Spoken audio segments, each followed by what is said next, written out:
Salam sejahtera Bapak, Ibu, dan juga saudara terkasih. Tema renungan kita pada hari ini, dulu hamba, kini anak. Tertulis dalam Galatia 4 ayat 7. Jadi, kamu bukan lagi hamba, melainkan anak. Jikalau kamu anak, maka kamu juga adalah ahli-ahli waris oleh Allah. Pada bacaan kita hari ini, kita dapat melihat dua hal. Pertama, kita disebut anak, bukan hamba lagi. Rencana Allah adalah membebaskan kita dari perhambaan. Perhatikan Paulus, ia menggunakan istilah anak yang belum akil balik. Namun, waktunya akan tiba dan kita akan mengalami akil balik atau kedewasaan. Analogi ini merujuk pada Kristus. Sebelum Dia datang, kita masih diperhamba.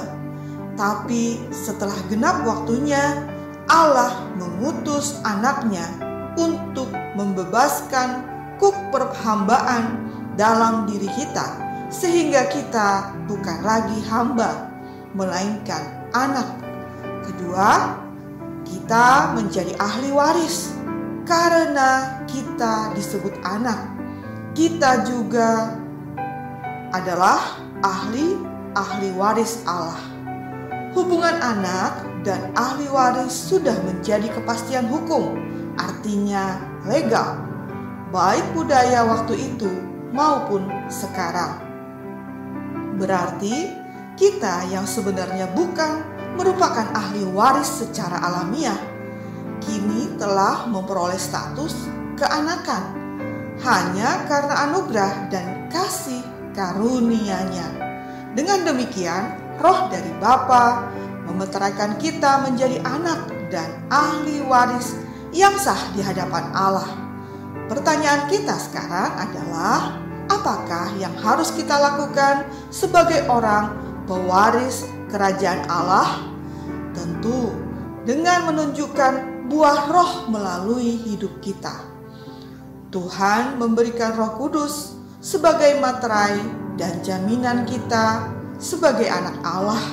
Sebagaimana kita disebut anak-anak Allah, sikap dan perkataan kita juga harus mencerminkan Bapa kita di sorga.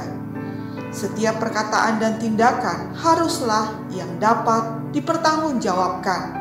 Jadi, di balik status ahli waris yang sangat istimewa dan luar biasa, juga ada kewajiban dan syarat yang harus dipenuhi.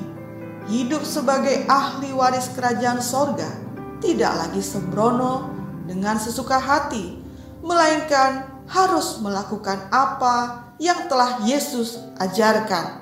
Amin.